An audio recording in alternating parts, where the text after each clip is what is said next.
All right, this is another episode of the Entreprenudist Podcast, the place to hear real entrepreneurs and business owners bear it all. And today is no different. We're going to be talking to somebody that I think a lot of people should know, especially with the way that you think.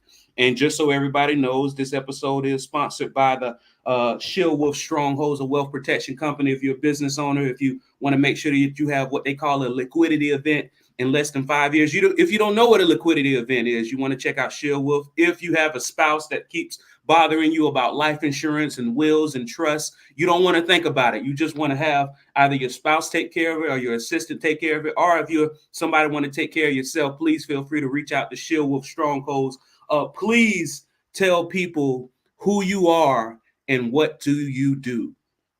Sure. Well, thanks for having me on. My name is Matt Danskin.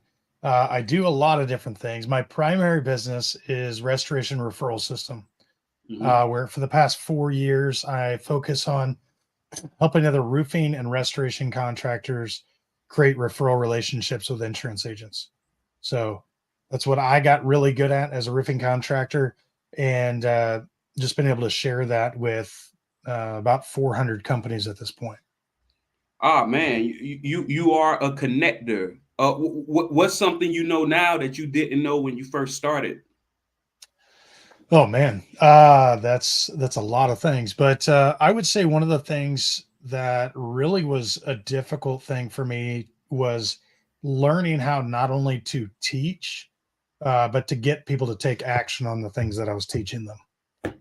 That's a whole other skill set that I had to develop. Oh yeah, because that's like there are some practitioners who are great at what they do, and they also don't mind sharing what they do. But I know of some people who they have a rule to never charge anyone because they understand that, yes, I can tell you everything to do step by step, but if you don't complete it, all of a sudden I just scammed you. All of a sudden, I told you to do this, this, and this, and you will have this, and you did this and this, but you didn't do that, right? Right. So this without including that, basically leaves you to believing that maybe the principles that I taught you weren't correct. How did you figure out how to get people to act and not just take that knowledge and say, all right, I have knowledge, I'm powerful, but really, knowledge is only potential power. Applied knowledge is power. What did you do to get them to start implementing these things? I think one of the advantages was first going through and explaining why we're doing what we're doing. Understanding the mechanisms that are happening when we're talking to someone, we're having this conversation.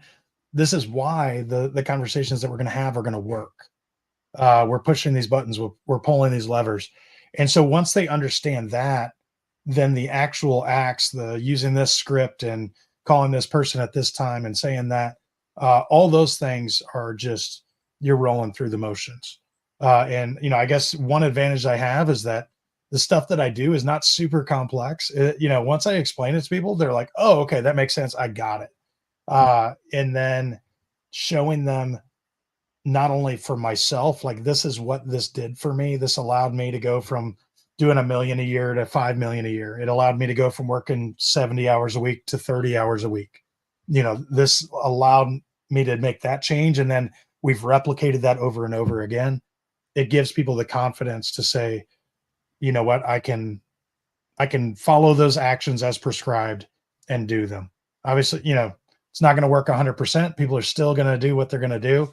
I like to say you can't make a horse drink, but you can cram their head pretty close to the water.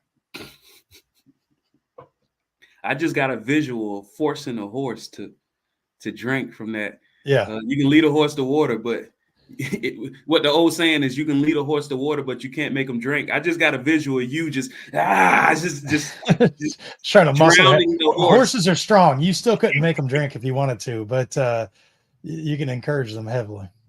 Oh yeah. So it sounds like what you did in your curriculum is you teach the why first and then the what? Yeah, 100%. What's the difference between why and what? Well, I feel like with what I do specifically, like getting referrals from insurance agents, people already know like that's a great thing to do if you're in roofing restoration. Um, a lot of people have preconceived notions about what that looks like and what they should be doing and what the actions are. And so when we have to break it down and essentially go, all right, the reason that they're going to refer you instead of anybody else is that you're delivering on the things that they care about. Well, if we're going to deliver on those things, we need to understand what they are. So let's work through, a lot of it is the stuff that I figured out through thousands of failures. But finally came away with these are the things that insurance agents really care about. That's really going to move the needle for them. They may not even know themselves. It's like, I relate it to the What Women Want. If you remember that movie, like hearing what's inside their head. And if you asked a woman what she wants, she may not tell you accurately. I guess it goes for both genders, right? You ask somebody what they want, they may not tell you accurately. So really just having enough reps in to know exactly what it is that is going to move the needle for these people, that is going to make them say, I'm choosing that guy instead of anybody else. I'm going to continue working with that person instead of anybody else. Once you identify those things, it's really not that hard to do those things and then focus on constructing your conversation so that you're talking about doing those things, fulfilling their needs better than anybody else is going to. So I would imagine that one of those needs is probably price. Because even though the agent isn't, correct me, Nope. sir, because I was about to say it seems like that would be something that the agent would, even though they're not paying out of their pocket, they want to be able to say, all right, I got you somebody that's affordable. But it seems like you've discovered that price isn't an inherent need. Not for most Get agents. that referral. I would say not for most agents. And for the agents that is their primary concern, they're looking at that as the most important thing. Those probably aren't the agents that you want to be working with. You want to be working with the agents that are concerned with you having integrity, that you're doing the right thing, right? Like that's fair. If they want to refer somebody that's going to do the right thing with their customer, you want to work with agents who are concerned with the customer service and communication that you provide to their customer, the quality work that you're actually doing for that customer. Those types of things are really what are going to be important for you to deliver to their customer that make an impact for them. But agents are self-interested like everybody. They really what gets them going more than anything is the things that affect them. And you can't pay them legally, and I don't encourage you to. But you can help them retain their clients. You can be their ally in business. You can have their back when their customers asking, "Hey, what do you think of this agent? I think they're awesome. I think you should continue paying them, premiums for the rest of your life." Right? Oversimplification, of course, but you can help them by telling customers when they don't have a valid claim. Customers are going to trust you. If you're the guy that's selling roofs and you tell them you don't need a new roof, they're going to believe you, as opposed to an adjuster that they may not believe because they've got a financial interest in that, the other direction. But more so, they want new customers. For roofing, restoration, salespeople, you're focused all day long, maybe on a few different things, but primarily, where am I going to find my next customer? Where am I going to find my next dollar in the door? Insurance agents are the sales arm of that organization. They are salespeople. And the thing that gets them excited, the thing that they spend most of their mental energy on all day long is where am I going to find this next customer? So if you can be the one that solves that for them, it's game over, because very, very few contractors do that well. Because I heard what you said, like they like integrity, they like good customer service, they like quality work. But it sounds like what someone should do is make sure this agent knows that even though I cannot pay you and I'm not going to pay you, I'm not going to do anything illegal that has to do with my integrity. However, I'm going to find a way to let you know that there's some form of reciprocity here, be it goodwill, share. But you referred me to your customer. you gave that customer goodwill on my behalf, and I in return will do goodwill as well, which is a lot of times more valuable than money. Yeah. Yeah. And I mean, it is money effectively, right? If, I make the joke with guys that bring in a box of donuts to these insurance agents. Say you want to swap out a $15 box of donuts for a $15,000 roof. You're not on the same playing field, right? Like it's really easy for somebody else to beat that out. But if I say, hey, I'm going to refer you somebody that's going to pay you, depending on what market you're in, you're in Florida, that they may be paying you $10,000 a year in premiums. You're going to make a chunk of change on that customer that I referred to you. Ethically, above board. I can explain everything that I'm doing to the insurance commissioner, to your boss, to your carrier, to the customer. And by the way, most insurance agents don't want you to give them cash, right? So you don't have to excuse, hey, sorry, I can't do that. Most of them would show you the door if you did that, because they don't want to lose their license. They don't want to muddy the waters over a couple $100, that somebody's putting in their pocket. I don't want to lose my job and all this residual money that I'm making from these customers I've been working on for 20 years. Oh yeah. And it's funny you mentioned that. If you ever want to see a group of insurance agents, prior to me, of course, I'm still a licensed public insurance adjuster, but prior to that, I was a property and casualty agent, and I still am a licensed agent when it comes to life, health, and annuities and things of that nature. If you ever want to clear the room of insurance agents, say kickback. You like, because kickback, that seems to be a very common term in other industries. If you say the words kickback to a room full of insurance agent, oh yeah, all of a sudden, time to go. Oh, sorry, I got to get up out of here, right? Because like you said, if someone can show that that's happening, then yeah, you can lose your license for a few $100s. You just lost your livelihood for a few $100s. Yep. So I like to take this time because I know somebody such as yourself. I know you have what they call an elevator pitch. Please take this time to let people know exactly what you do, and then we're going to get right back into the conversation. Sure. So I feel like, I've kind of had an opportunity to do that a little bit, but what I do is help walk contractors through how to find insurance agents, the right ones, how to get past their gatekeeper, get an appointment with them, and more importantly, have a conversation that's going to lead to them continually referring their customers to you exclusively. So all of that we do through an online university as well as live coaching, and we do 110% money back guarantee. So if you don't like it in 30 days, let me know and we pay you for wasting your time. Oh, that was good. You can get a 10% return for getting your time wasted. And how can they get in touch with you? So www.restorationreferralsystem.com is the quickest and easiest way to get in touch. Perfect. So I like what you're doing. I'm a member of multiple mastermind groups. And one of the things that you learn in these groups is to make your competitors your customers. One way of saying it is, first you sell the cake, then you sell the recipe. What was the switch? Because I'm imagining what you're teaching these contractors is something that you were doing, right? And at one point in time, and I'm pretty sure you still consider what you teach proprietary, but it was even more proprietary before you started sharing it with people. What was the switch that made you say, all right, I need to make my competitors my customers? I was working in the Denver, Colorado market and had no intentions of sharing this with anybody. I was crushing it. I was making more money than ever. I was, it was things going really, really well.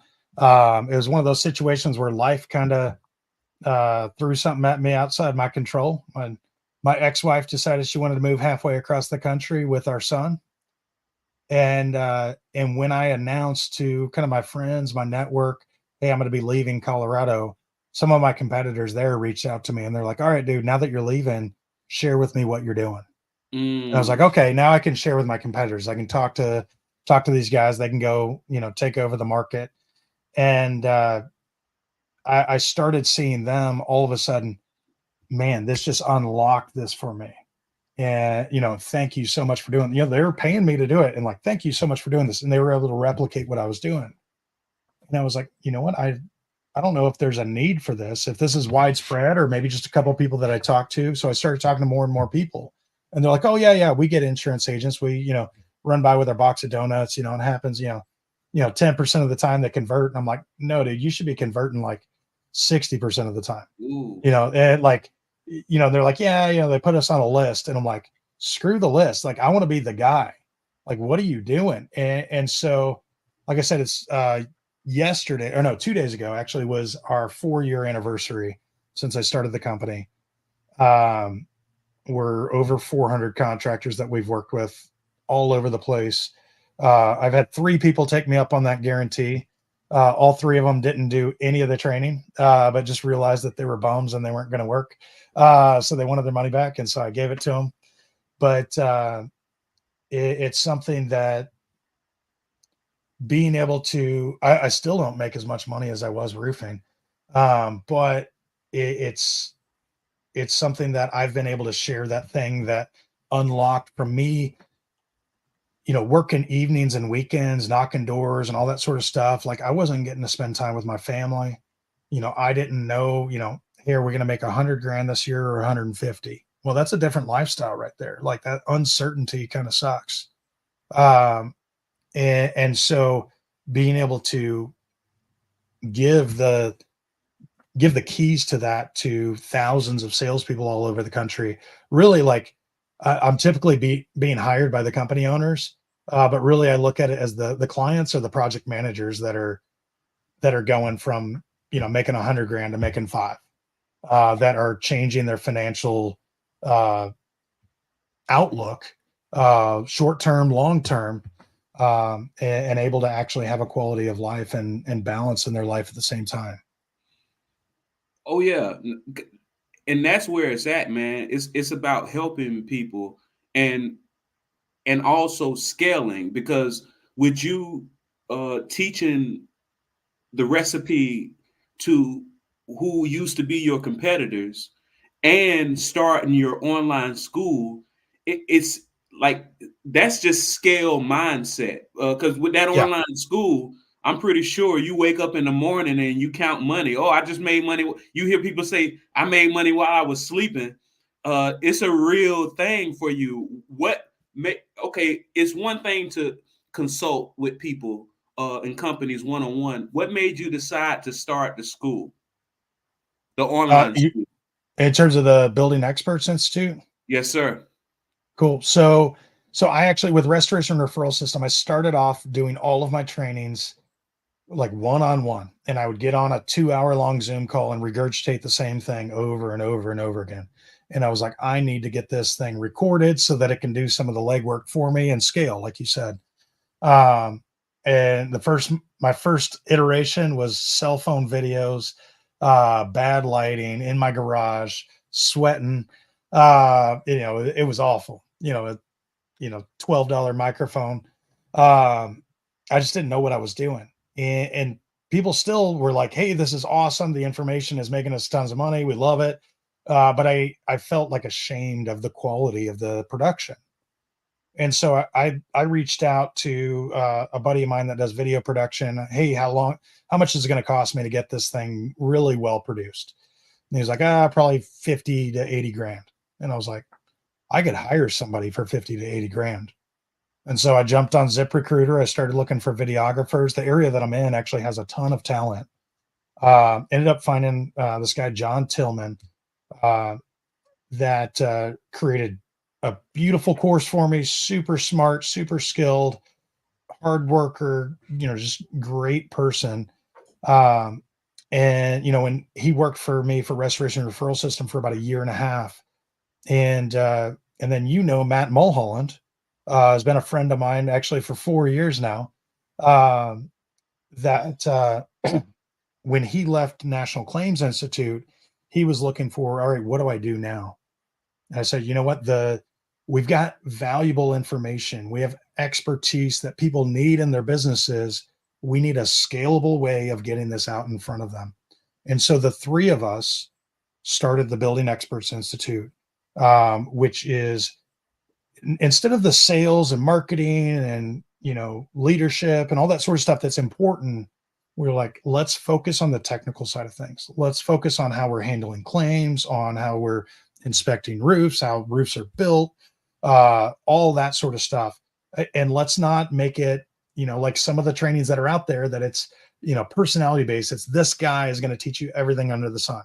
Well, this guy doesn't know everything under the sun better than everybody, right? Like, I want to learn from the guy who's like the pinnacle. So if you've ever seen Masterclass, they get the guy who's like the best in the world at whatever, negotiations. I want to learn from Chris Voss, right? And so we've created that model so that we could have really high quality production. Like, we invest heavily into every one of the courses that we're producing. We take a lot of time to lay out the curriculum, so it's not just surface level, like it's really, really in depth. And then, it's kind of just building our dream, right? The thing that we couldn't find out there for ourselves to train. And then let's get that expert who's better than anybody else that we can find. And those components, I was just checking this morning, we've got 124 people subscribed to Building Experts Institute, which is exciting. It's getting started. It's just getting going now. And we just got, we have 5 courses in production right now. They're going to be coming out about once a month here over now until forever. And so it's exciting to be able to bring that quality of production, that quality of information, and that depth of information, because once you go through the little mini courses that all the sales gurus have, there's nothing out there. It's just go out in the field and figure it out. Yeah. And so, that's how that business happened. I was really taking a lot of the lessons that I learned from Restoration Referral System, some of the connections that I've made over the years, and going, let's create a super group and make this thing happen. Now, that's very powerful. And with those connections and what you're doing now, you're bringing so many people together that would have never come together, which actually brings me to a post that you put up today. I want to read it and say exactly what you say. Here it is. I consider myself a connector. I've been in the roofing industry for years and have always, especially in the past 3-4 years, going out of my way to connect contractors, vendors, etc. from all over. Some of them are my competitors.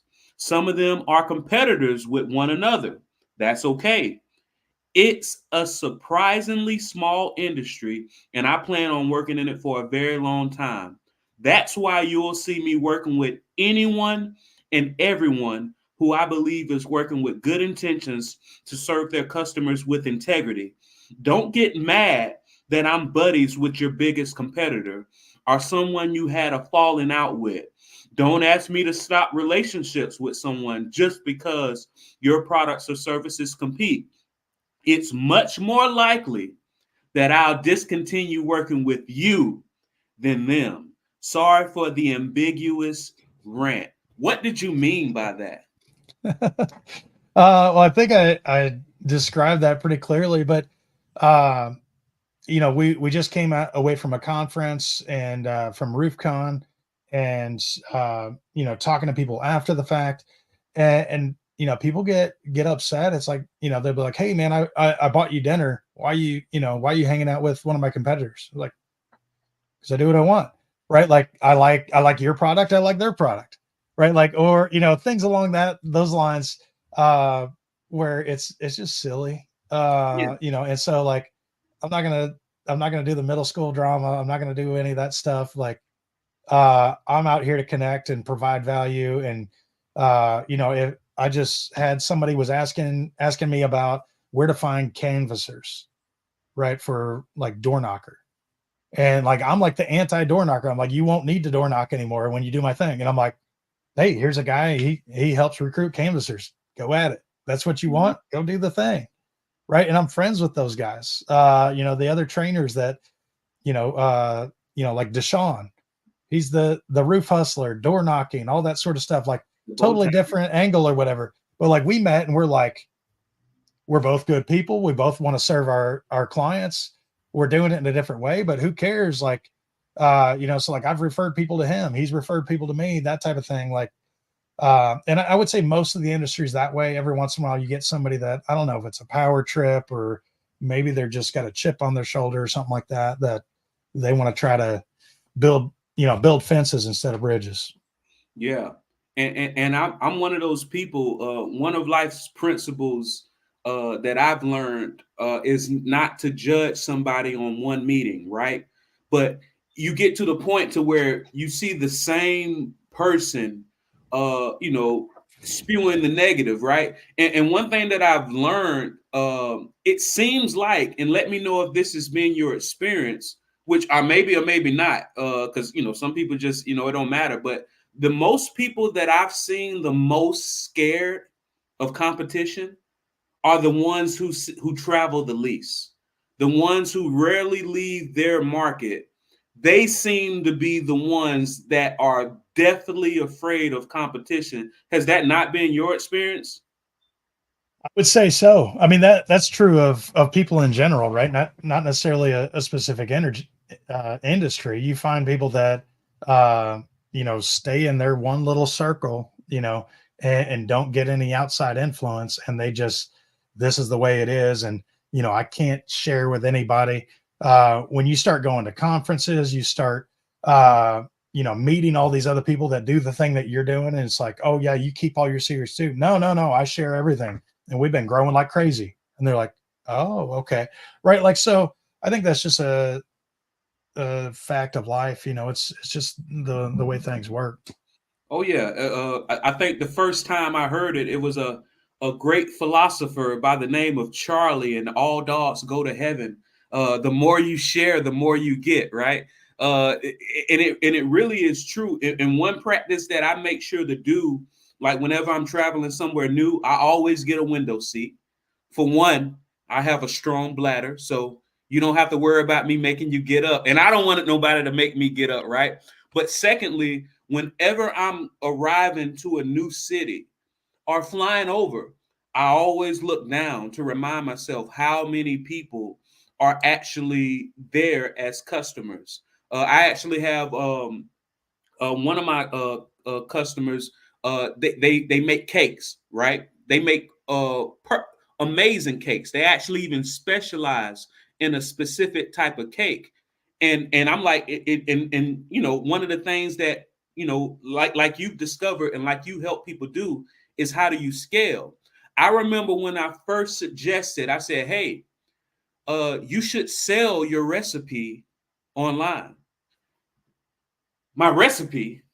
No, that's my recipe. That's a secret, family recipe. And I'm like, I understand, uh, but do you not agree that maybe there's other people who make the cake the same way as you? Yeah.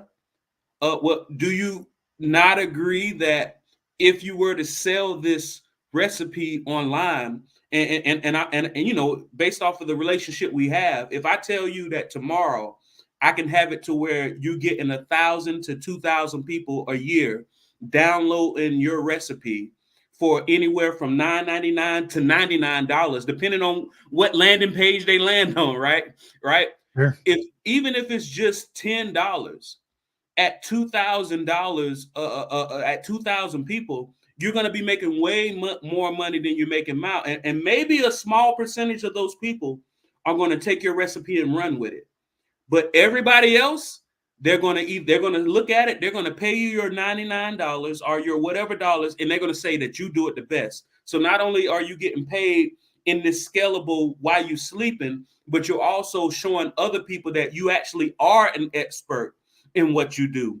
This is why I'm an expert. I'm showing you exactly how I do it, but 9 times out of 10, you're not going to want to do it. So then you're going to call me to do it for Yeah. you. How deep is that come to Jesus moment? Because I imagine when you first start sharing with people your insights, they probably already paid first. So Yeah.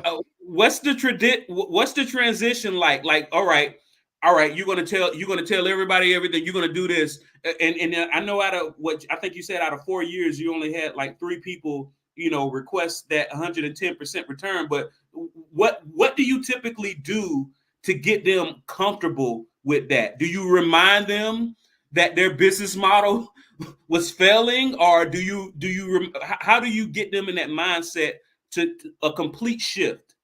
Yeah. So, first of all, the one tough thing is most of the people that I'm working with are not failing; they're Mm, succeeding, right? And that can be dangerous.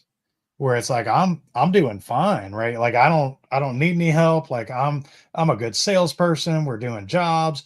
I'm busy all the time, and really it's looking at that margin of efficiency that efficiency creates. So for me, when I kind of stumbled down this road, I realized that uh, all of my different lead sources, my knocking doors, my telemarketing leads, my networking groups, all that stuff was boiling down to me making about $50 an hour. When you take into account drive time and re-inspections and everything under the sun, about $50 an hour. And that can be dangerous to go $50 an hour is more than most people make. I'm doing this thing right. Right. Until you go find somebody that's making $500 an hour, $5,000 an hour. And then, your whole world opens up. So, for me, I kind of stumbled upon, I had a friend of mine that was an insurance agent. I was a roofer. He started referring all this stuff to me. Customers trusted me. So I closed it at a higher rate. The, he worked for a good carrier. So they're paying claims first time out. They're paying them more profitably. That means there's more money left over at the end of it, less time supplementing, less time arguing. Their customers paid a premium to their carrier, so they don't mind paying a premium to me. Like all these efficiencies just stacked up where I was making like $500 an hour for a small portion of my hours. And so I think when I can talk to people on that level and say, look, what you're doing right now is doing what it's doing, right? You're making your $50 an hour, and that's cool. That's better than what most people do. In order for you to get to the goals that you have, you can't just 10x the hours you're working. You can't just, start working harder. Like you're going to have to become more efficient. You're going to have to take that cream off the top of the barrel and leave the crap for everybody else. mm-hmm. And so if you can engineer a system where, yes, you should get better at closing deals. Yes, you should get better at, working with the insurance company to get the claims properly paid, do all those types of things. But if I can just start with that ideal customer that has a good carrier, that is just waiting to work with me, knows that they need to pay their deductible, that doesn't mind paying for upgrades, that is going to pay that premium price with the carriers that are, among the better end of the spectrum that in terms of paying things out, I've solved most of those problems just in how I'm going about it. So I think that's the most attractive thing for people is because I can't go, hey, you're broke. Hey, this thing sucks. If they're broke, they can't afford my training, right? It's all right. You've gotten to this level. Now we're going to have to change things up if you want to make it to the next level. Oh yeah, because that's a different skill set. Working with somebody who's financially strained versus somebody who it seems like their view of the world is correct. Until, of course, you give them a mind shift, which is why there are some coaches that are great college coaches, but when you take them to the professional league, they don't know how to coach because one of the things that they lean on is that these players are financially strained, so they're going to listen to somebody who's going to use that to get them to the next level. But if you got somebody who's already successful in their own right, it seems like it requires a different leverage. Like, all right, Different carrot. because it sounded like what you said was, all right, let me show you my bank account. Big pocket, little pocket. Let me show you how much I'm making. All right, so let me ask you. So do you bait them in first? Like, do you be like, oh, how much do you make? And they're like, oh, do you be like, oh, that's great. Like, or do you just come straight out with it?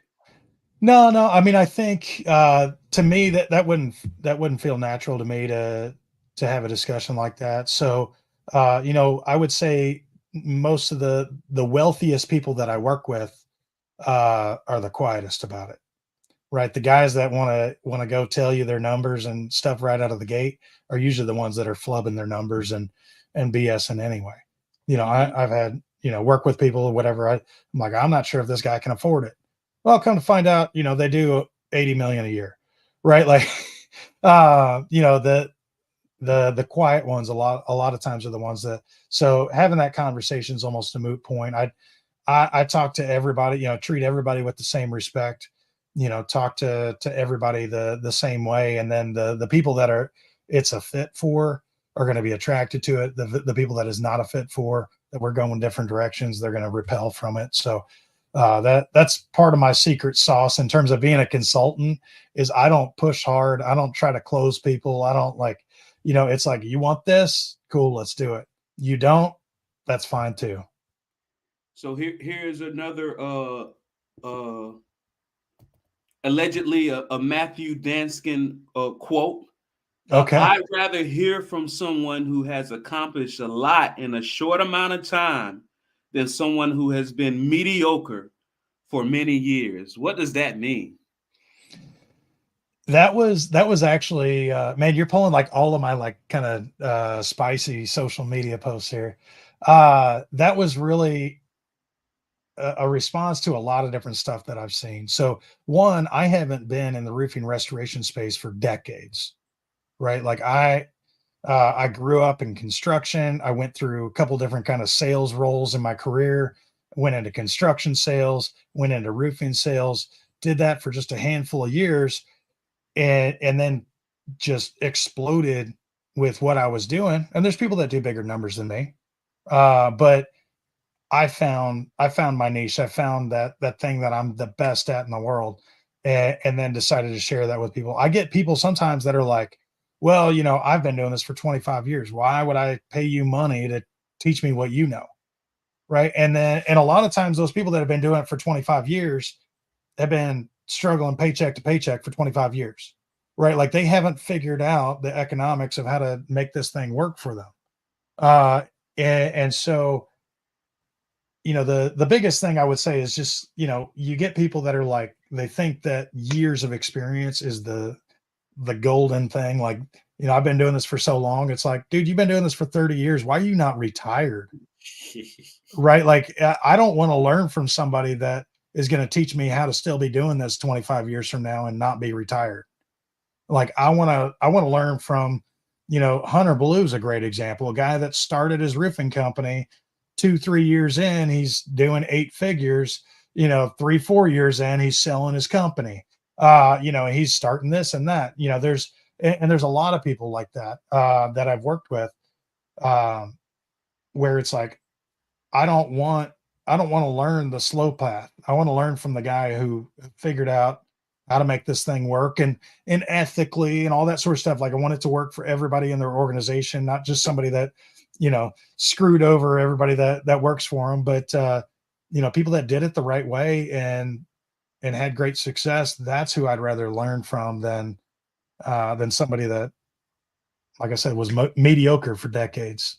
Yeah. And I didn't, I think it's all about where you see things, because the 2 posts that I read from you, it didn't come across as spicy to me. But when you said that, I said, all right, depending on the way somebody thinks, you just, one of them prison jabs, you just, and then you just walked off, right? Hopefully they had, some phone books around. That's me just stirring the pot and walking away. Cause it's like, if that's you, then, listen to it, do with it as you may. If it's not, then don't worry about it. Oh yeah. And here's the thing, Napoleon Hill said, starting at the bottom is overrated. Right. And even Og Mandino says only a mediocre man can perform at their best 100% of the time, right? So it's one of those things to where you have to pay attention, because, like you said, if somebody figured out how to do this in a faster way, another Og Mandino quote: "Experience is comparable to fashion. What's proven and workable one day will be obsolete the next." Right? if you see somebody who's proven figured out a faster way to do something that's been done for years, maybe even decades, maybe even centuries, and they figured out the way to do it ethically without harming anybody, why not figure out what it is? And one of the reasons why I have this podcast is I talk to different types of people, not just people in the insurance and restoration industry, all over. Because one thing that I've learned about life is all truths are parallel. What's proven and workable in one facet is typically proven and workable in the next. Have you ever heard what's his name?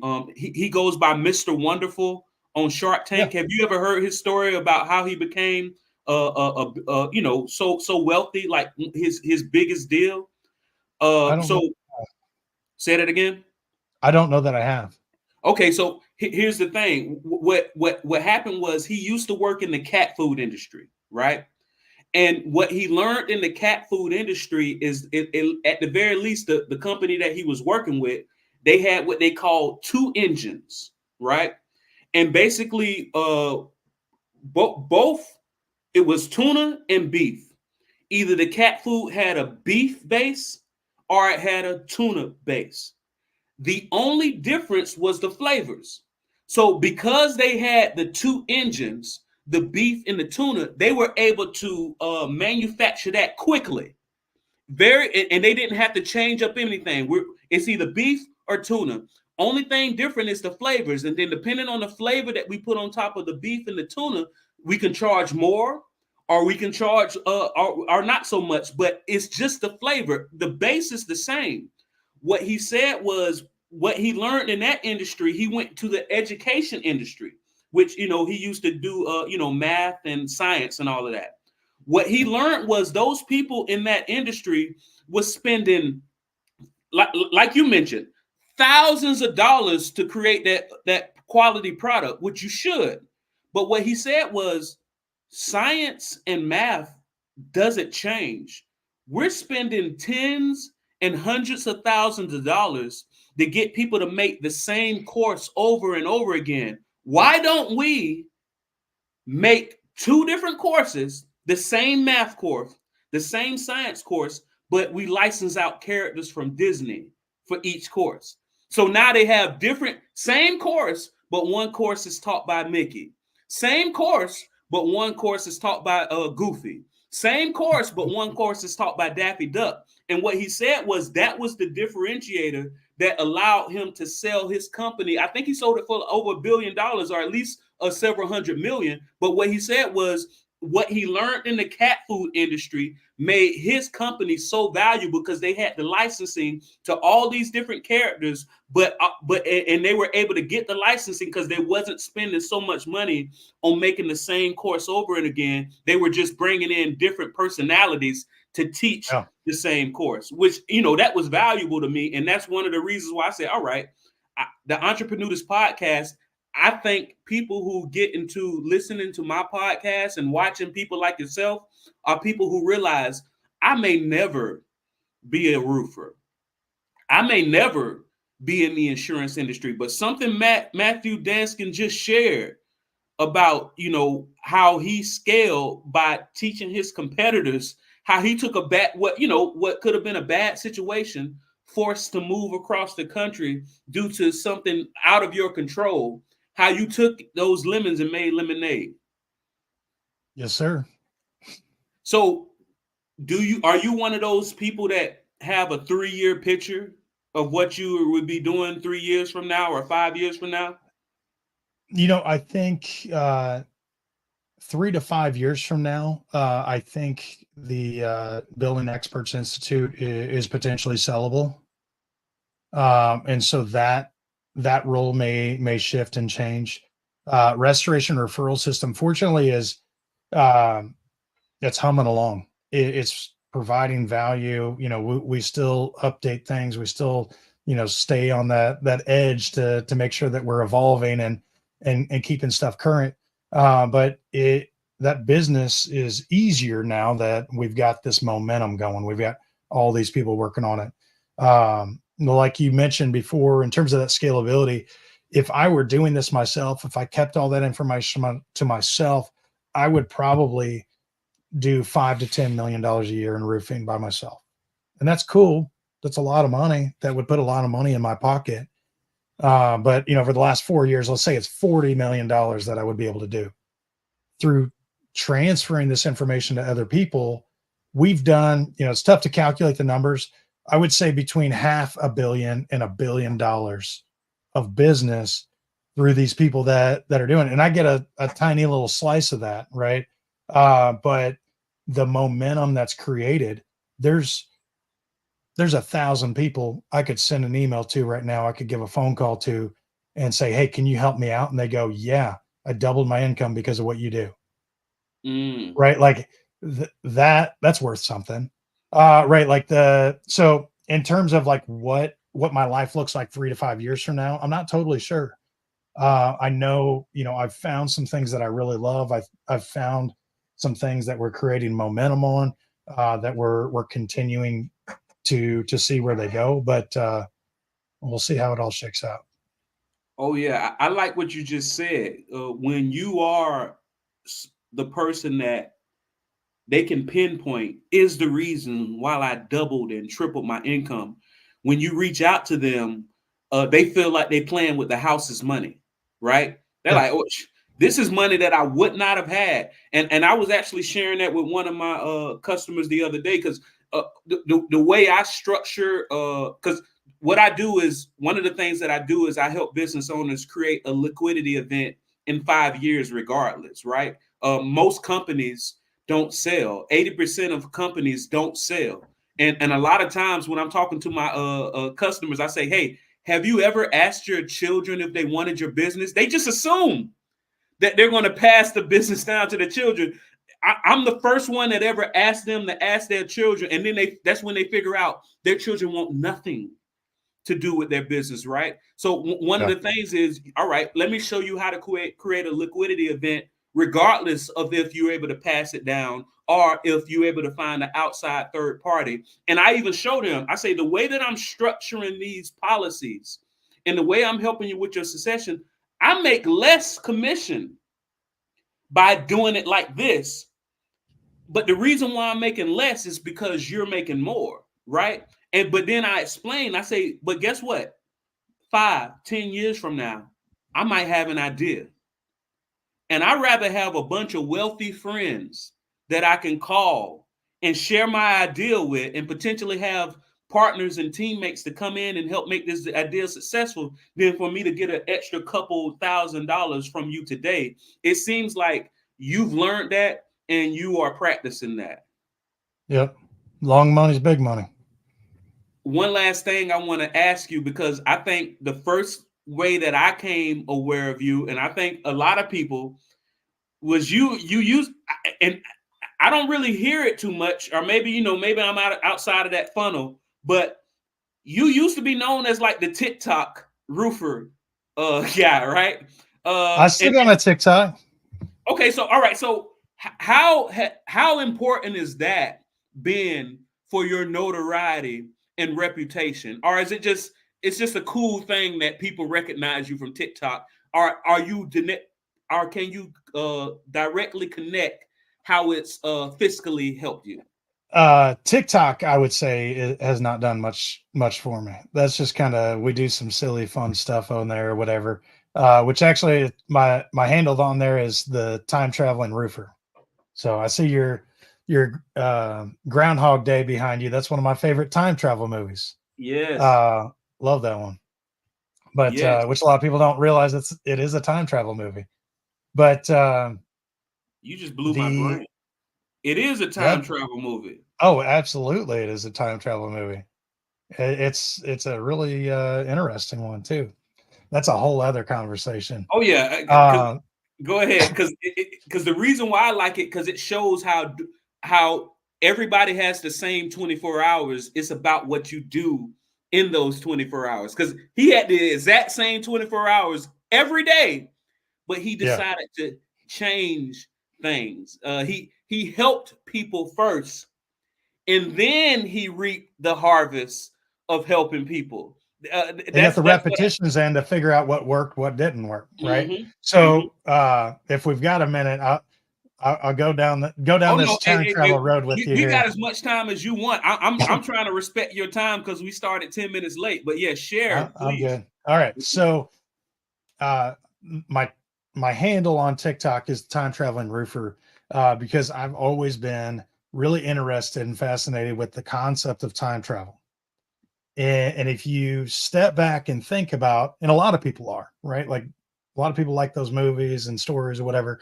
You think about it, the only ability that those time travelers have is knowledge. They know what the future is, right? So if you go into the future, you're kind of screwed, right? Like you are just a regular person. You're even kind of behind the times. You don't know what's going on. You're lost. The advantage that you get is when you come back. And now I already know what's going to happen over there. And I just need to walk through the paces to get there. And so, a lot of this can work with your investment type stuff. But, if you think about, Back to the Future is one of the classics in that genre. He gets the almanac and he brings it back. Biff brings the almanac back. He steals it or whatever. And now he's making bets. He's going through because he knows this team's going to win, right? And I can put my money on it. So my line of thinking, I'm not a crazy person that thinks that we can actually time travel except in one direction at a regular pace, is that if I can act with the same conviction as a time traveler, that I know I can go kill baby Hitler because it's Hitler, right? Like I can act with that conviction and do the thing that I wouldn't normally do, right? Or if, put it more simply, I know that if I knock on this many doors, or I meet with this many agents, or I do whatever the thing is, it to a reasonable degree of certainty, we can kind of figure out this is what the outcome is going to be financially, lifestyle wise, whatever. I know what the outcome is going to be. So instead of just going, what am I going to do, mama, is I know these activities add up to this result. I'm just walking through the paces. I'm waiting to meet that future outcome that I already know is there waiting on me, but I have to do my part and take those actions. So I love that mental exercise to think about things that way. It can be a kick in the pants. Now that's very powerful, and it's actually connected to another quote that you share. Travel is fatal to prejudice, bigotry, and narrow-mindedness, and many of our people need it sorely on these accounts. Broad, wholesome, charitable views of men and things cannot be acquired by vegetating in one little corner of the earth. It's all one's lifetime. And to your point, I live in Jacksonville, Florida, right? Which it's the name says it all, right? It has "ville" at the end, right? I see Jacksonville as like it has a small town vibe, but with big city accessories, right? But one thing about it is I lived in Atlanta for 4 years. And in my mind, Atlanta is the future compared to what's happening in Jacksonville. I can go to Atlanta and look at something that's happening there and then come back to Jacksonville and do the exact same thing, and they'll call me a genius, right? Or I can travel to Japan and look at what's happening there and then come back to Atlanta and they'll call me a genius. So traveling physically or metaphysically, right? Through time or through time or space or whatever, it does enlighten you. And to your point, it's that knowledge that you grab from the future and bring back to the past, right? If you're in the past and you go to the future, you got some catching up to do, right? It ain't no telling what type of society you're going to fall into. But if you can take that knowledge to the past and then actually find a way to make it work in your area, And once again, traveling allows you to do that. It's some of y'all, I think it's some people that might be listening. You might be a smaller town person. Listen, take what you know in your city and go to a small town and watch how they consider you a genius just by repeating something that you heard in another city. Yep. And so I definitely vibe with what you share. It seemed like I vibe There's with a a lot there's of a Mark Twain quote. There's a Mark Twain quote when we were talking earlier about kind of getting different influences or whatever. Like you got to open up your mind and you get these different influences, and you see that especially with small towns where nobody goes anywhere or whatever.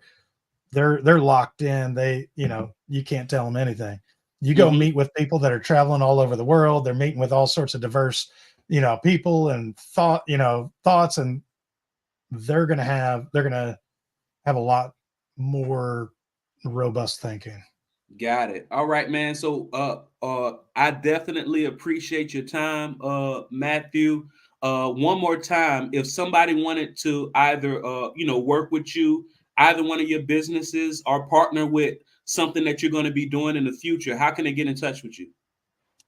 So really our websites, so restorationreferralsystem.com or buildingexperts.institute is the other. So can I share with you one last thing? I don't think share as much as you want.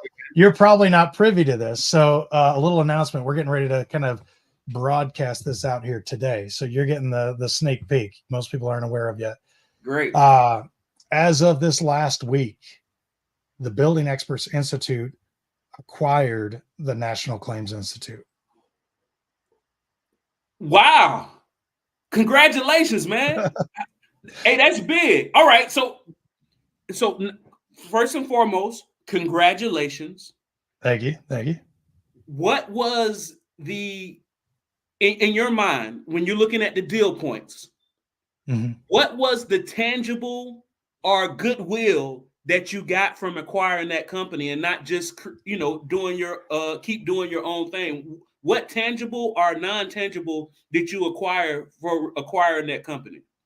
Yeah, so really that a lot of the driving force behind that organization was Matt Mulholland, right? So when he left, a lot of that energy, a lot of that focus, a lot of that work kind of went away. And so there were a lot of people that were still involved with it. I think you were, even doing some courses with them and all that sort of stuff. But we had all these courses that Matt and others had taught over the years, where we've got certifications, we've got all these things that people have invested into professionally developing, and then now like there's really not much for them there. And so we wanted to, the primary goal of it was we want to be able to take these customers and continue to serve that group of customers. Hey, let's honor your certifications. Hey, let's, continue your training. And yeah, a lot of them will probably become Building Experts Institute clients. But we're there serving those people that were with the National Claims Institute. And so that's the biggest thing in terms of a deal point. For Matt, it wasn't a great situation leaving there. And so to be able to say, you know what, we're acquiring that, we're bringing that under our umbrella, definitely feels good. And to be able to do that for our business partner and Matt is nice. That's very powerful because, as you said, because of course,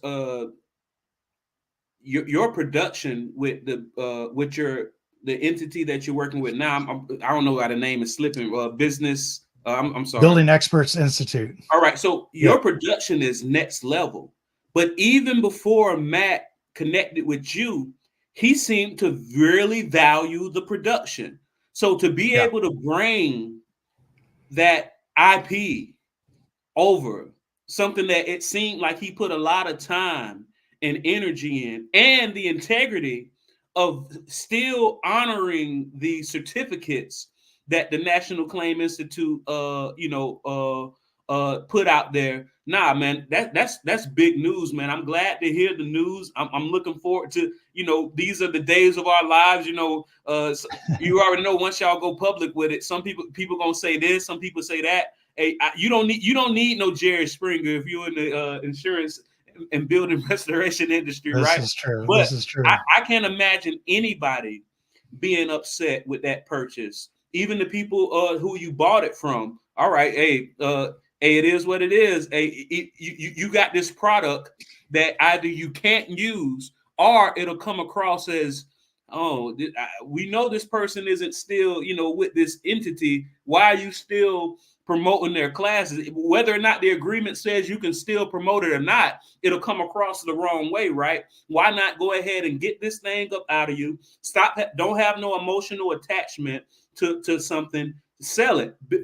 Things are built to be sold. And if Matthew and his current team of people are willing to service these agreements, these guarantees that were made to the students, so be it. Oh man, that just made me excited, man.